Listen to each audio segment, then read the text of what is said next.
नमस्कार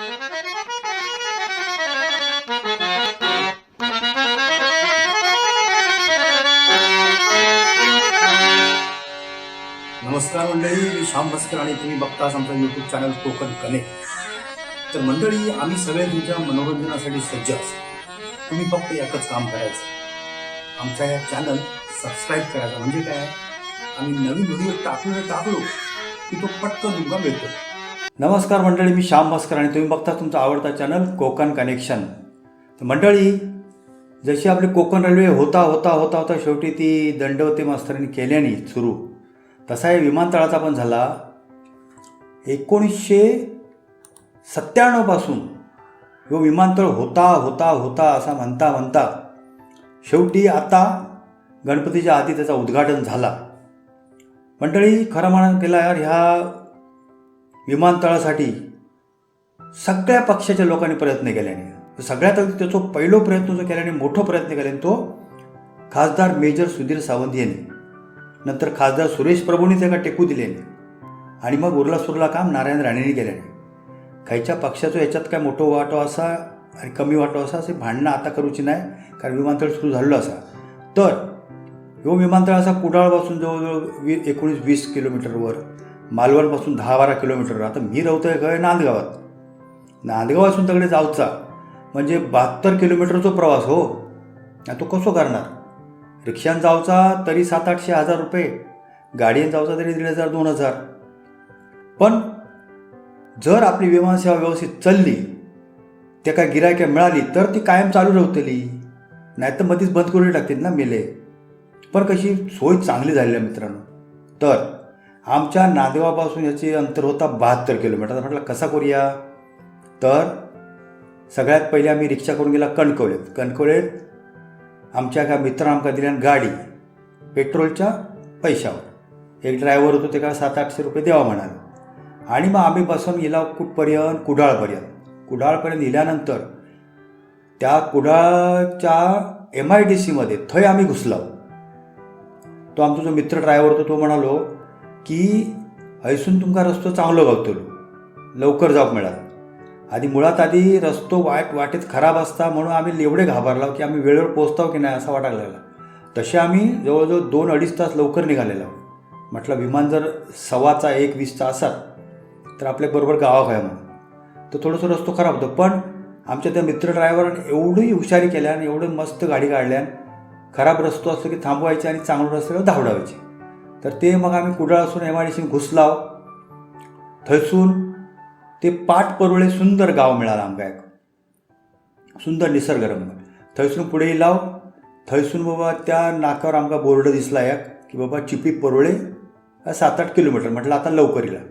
ता येल्यानंतर थंयसून गाडी एकदम वर घुसता आणि ती ह्यो रस्तो आता ह्यो बघा येलो, ह्यो जो रस्तो येलो ना, ह्यो खरो विमानतळाकडे जाणार हो. आतापर्यंत तो रस्तो MIDC, प्रायव्हेट, स्टेट असो करत तसं काय खास नव्हतं आणि वाईट पण नव्हतं. पण आता ह्यो गुळगुळीत रस्तो जो असा, ह्यो खास विमानतळाकडे जाण्यासाठी केलेला असा. आणि ह्या आपल्याकडे जर काप म्हणतात ना, पठार म्हणतात किंवा सडो, तसं ह्यो वरच्या अंगान असलेलो सडो असा. आता हे बघा, हे पण ढोरा फिरतात ही बघा बंगला. तर आता हे गाडी पुढे धावतात, आम्ही पण जात आहोत. आणि तसे आम्ही वेळेत येलो, आमका काय हे नाही, घाई नाही.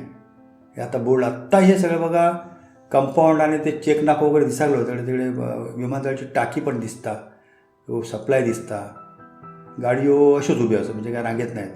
तर कधी लय मोठी रांग लागता. आता काय तसं सीझन नाही हो. यांना आमका विचारलं बाबा काय तुमचं कसं काय, तिकीटा दाखवूची लागतात.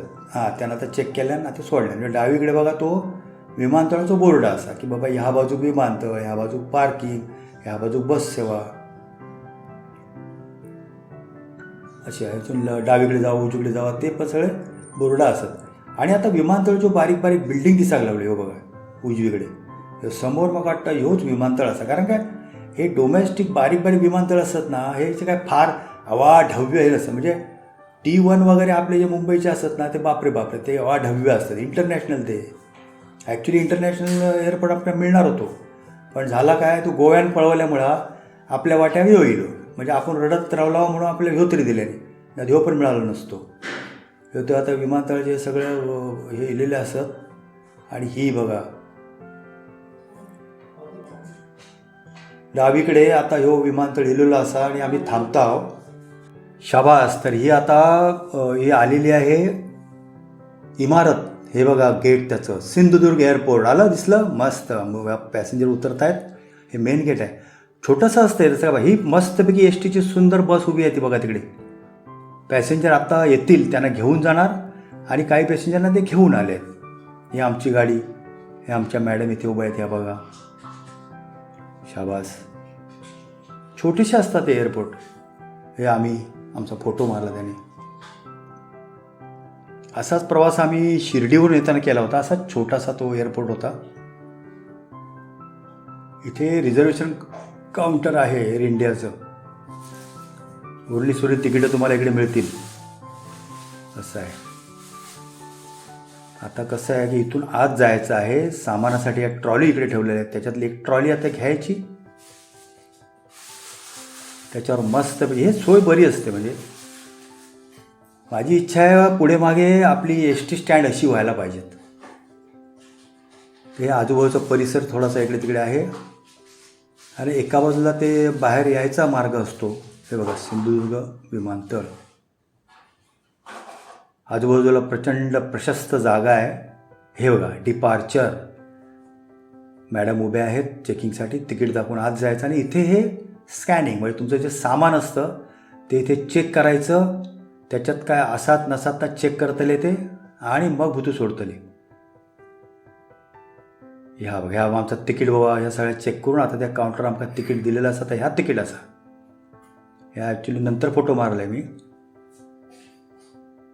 कारण हे सगळे चेकिंग बिकिंग करून आत गेल्यानंतर एकावर एक स्टॅम्प मारतले ते सगळं चेक झालं. मग हे जे आमका लेबल लावले, आमच्या जर सामान होता त्या का लेबल लावले आणि त्याची तिकीट. हे बघा त्याचं सुंदर सिलिंग लाईटिंग आहे. रात्रीच्या वेळी थोडंसं मजा आली असती. ही छान सिटिंग अरेंजमेंट आहे बघा, चकाचक. म्हणजे काय छोटेखानी हे शेडच असते ती. आहे बघा, इकडे ड्रिंकिंग वॉटर आहे आणि आजूबाजूला ते टॉयलेट्स वगैरे आहेत. लेडीज जेंट्स फार सुंदर आहेत. आम्ही आत गेलो होतो. स्वच्छ अर्थात ते असतातच, कारण काय ते तिथे कधी कधी इंटरनॅशनल टुरिस्ट पण येतात ना, त्यांना ते ठेवावं लागतं.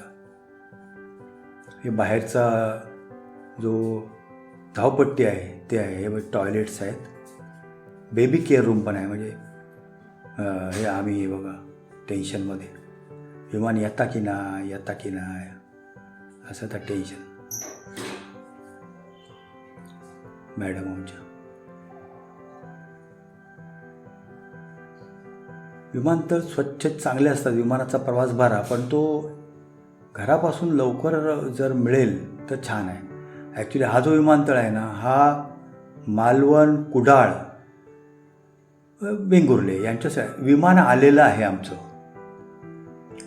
साधारण 1:20 होत आलेले आहेत आणि मुंबईवरून येणारं विमान आलेलं आहे.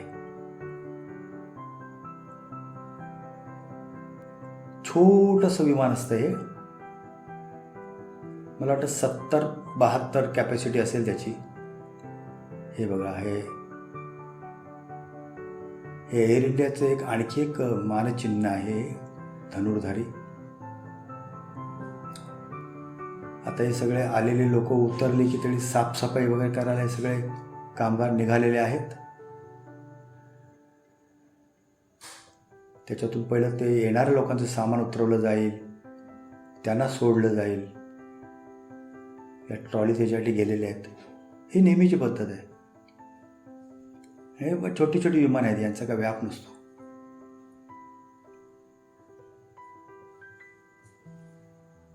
ते सुरुवातीला हा विमानतळ जस्ट ओपनिंग झालं तेव्हा थोडंसं शूटिंग करायला द्यायचे, पण आता थोडे रिस्ट्रिक्शन आलेले आहेत. त्याच्यामुळे काय फार इकडे तिकडे आम्ही उंडगलो नाही. म्हणजे उगाच करवात ती.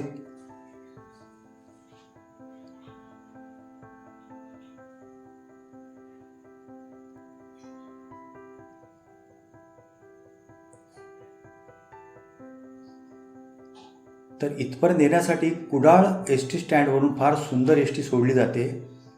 ती तुम्हाला तिथे जवळजवळ 12:30च्या दरम्यान सोडते, थांबते आणि मग जी इतर लोक येतात मुंबईवरून येणारी वगैरे, त्यांना घेऊन ती कुडाळला सोडते.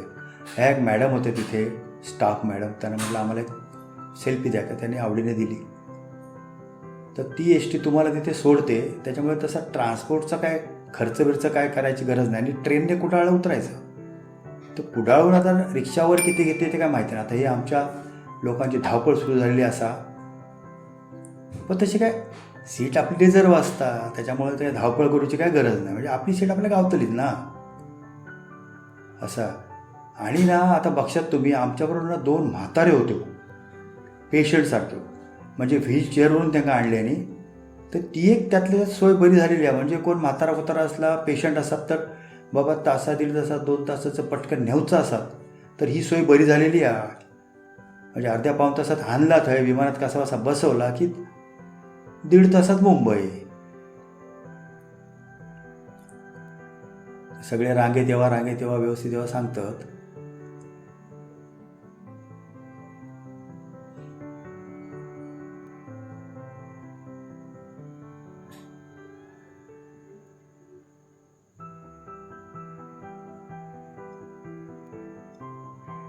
ॲक्च्युली अलायन्स एअर म्हणजे हे एक ग्रुप असतो, त्यांनी मिळून ही सेवा असते, एकमेकाला मदत करणारे आणि हेल्प करणारे.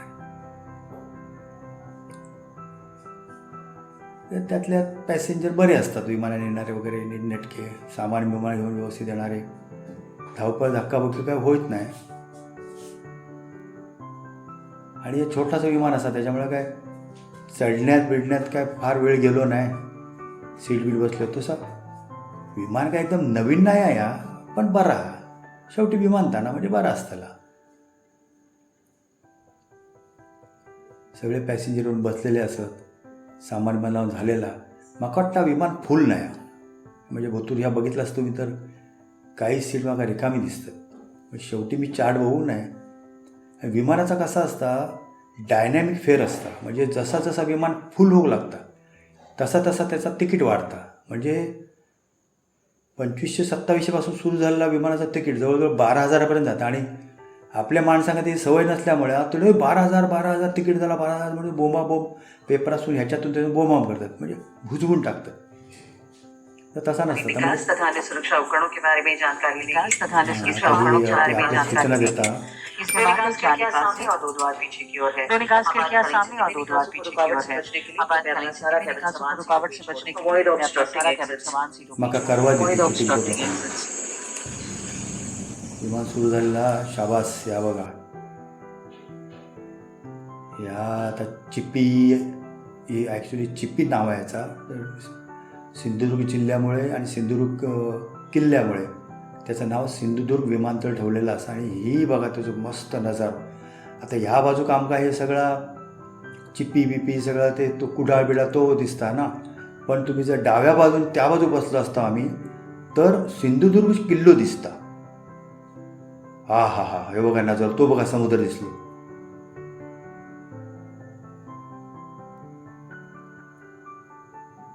ह्या भर समुद्रात आता विमान आपला इला.